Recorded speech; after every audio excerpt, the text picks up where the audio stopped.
Hello there. Have you ever wanted a nice book to read at night? Well, this is the video for you. Enter. Today, I am going to be reading the book, The Tale of Mrs. Tiddlywinkle. Let's get into it.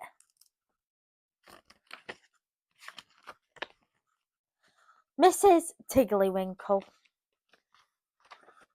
Once upon a time, there was a little girl called Lucy, who lived at a farm called Littletown. She was a good little girl, only she was always losing her pocket handkerchiefs. One day little Lucy came into the farmyard crying. Oh, she did cry so. I've lost my pocket hankin, 3 hankins and a penny. Have you seen them, Tabby Kitchen? I think it said kitten. The kitten went on, washing her white paws. So Lucy asked a speckled hen, Sally, Henny Penny, have you found the 3 pocket handkins? But the speckled hen ran into a barn, clucking, I got no barefoot, barefoot, barefoot. And then Lucy asked Cock Robin, sitting on a twig. Cock Robin looked sideways at Lucy with his bright black eye, and he flew over a stile and away. Lucy climbed upon the stile and looked up at the hill behind Littletown, a hill that goes up, up into the clouds as though it had no top. And a great way up the hillside she thought that she saw some white things spread upon the grass.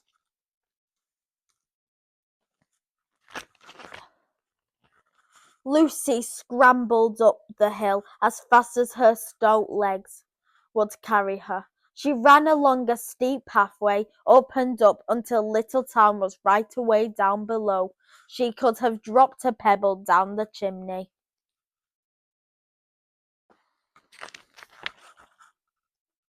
Presently she came to a spring, bubbling out from the hillside.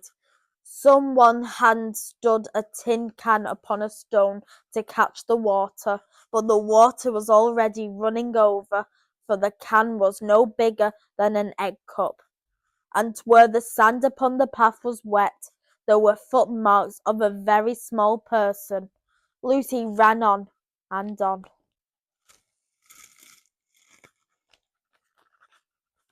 The path ended under a big rock. The grass was short and green, and there were cloves, props cut from broken stems, with lines of plaited rushes and a heap of tiny cloves pins, but no pocket handkerchiefs. But there was something else. A door straight into the hill, and inside it someone was singing, Lily white and clean, oh, with little frills between, oh, smooth and hot, red rusty spots, never hear speed seen, oh. By the way, there is 23 songs in this book, I think. Lucy knocked once, twice, and interrupted the song. A little frightened voice called out, Who's that? Lucy opened the door, and what do you think there was inside the hill? A nice clean kitchen with a flagged floor and wooden beams, just like any other farm kitchen. Only the ceiling was so low that Lucy's head nearly touched it, and the pots and pans were small, and so was everything else. There was a nice hot singy smell, and at the table was an iron in her hand stood a very stout short person, staring anxiously at Lucy. Her print gown was tucked up, and she was wearing a large apron over her stripped pellicot. Her little black nose went sniffle, sniffle, sniffle, and her eyes went twinkle, twinkle, twinkle. And underneath her cap were Lucy, and yellow curls. That little person had prickles.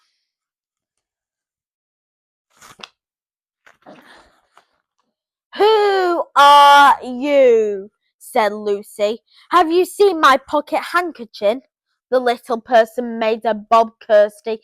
"Oh, yes, if you please me. My name is Miss Tigglywinkel. Oh, yes, if you please. I'm an excellent clear starcher." And she took something out of a clothes basket and spread it on the ironing blanket. "What's that thing?" said Lucy. "That's not my pocket handkerchief." "Oh, no, if you please me, that's a little scarlet waistcoat belonging to Cock Robin." And she ironed it and folded it and put it on one side. Then she took something else off a clothes horse. "That isn't my pinny," said Lucy. "Oh, no, if you please me. That's a damask tablecloth belonging to Jenny Wren. Look how it's stained with currant wine. It's very and to wash," said Mrs. Tigglywinkel.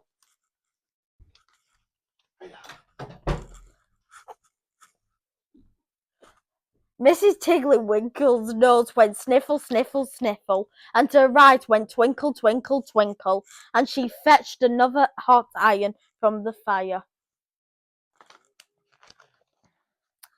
"There's one of my pocket handkerchiefs," cried Lucy, "and there's my pinny." Mrs. Tigglywinkel ironed it and gofed it, and she shook out the frills. "Oh, that is lovely," said Lucy. "And what are those long yellow things with fingers like gloves?" "Oh, that's a pair of stockings belonging to Sally Penny. Look how she's worn the heels out with scratching in the yard. She'll very soon go barefoot," said Mrs. Tigglywinkel. "Why, there's another handkerchief, but it isn't mine. It's red." "Oh, no, if you please me. That one belongs to old Mrs. Rabbit, and it did so smell of onions. I've had to wash it separately. I can't get out the smell." "There's another one of mine," said Lucy.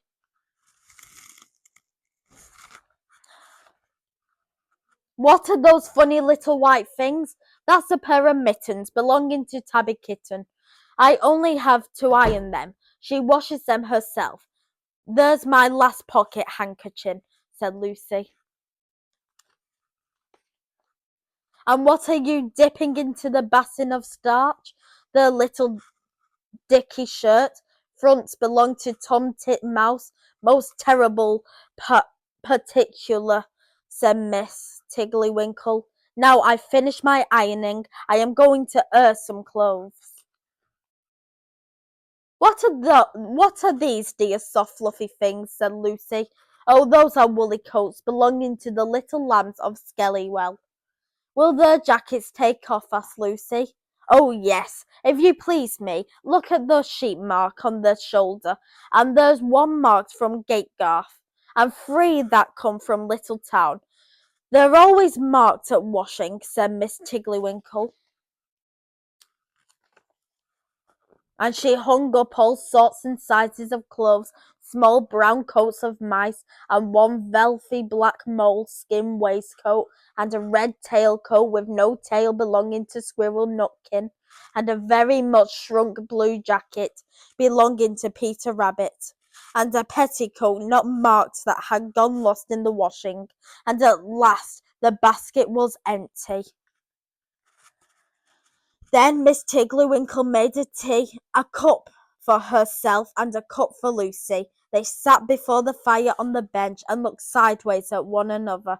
Miss Tigglywinkel's hand holding the teacup was very, very brown and very, very wrinkly, with the soap suds and all through her gown and her cap.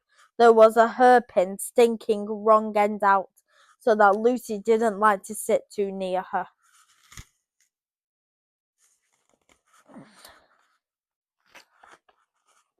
When they had finished tea, they tied up the clothes in bundles, and Lucy's pocket handkerchief was folded up inside her clean pinny and fastened with a silver safety pin. And then they made up the fire with turf, and came out and locked the door and hid the key under the door sill. Then away down the hill trotted Lucy and Miss Tiddlywinkle with the bundles of clothes. All the way down the path little animals came out of the fern to meet them. The very first that they met were Peter Rabbit and Benjamin Bunny.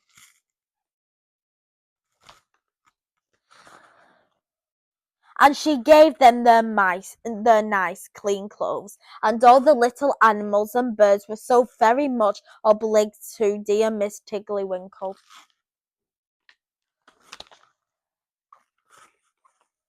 So that the bottom of the hill, when they came to the Sittle, there was nothing left to carry except Lucy's one little bundle.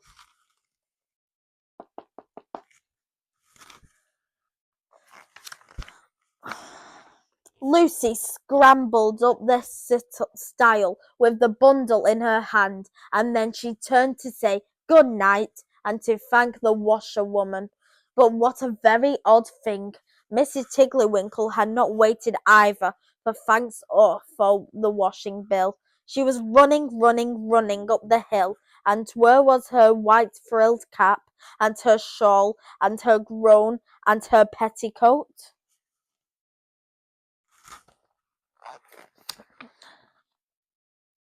And how small she had grown, and how brown, and covered with prickles! Why, Mrs. Tiddlywinkle was nothing but a hedgehog. Now some people say the little Lucy had been asleep upon the stile, but then how could she have found 3 clean pocket handkerchiefs, and a penny pinned with a silver safety pin, and besides have seen the door? Oh wait, I don't think this is a song. I thought it was a song. You see, it's gone very small, so I thought it was a song. Right, I'll carry on. Bells and besides, I'm very well acquainted with dear Mrs. Tiddlywinkle. The end. If you enjoyed this book, please hit the subscribe button. Goodbye.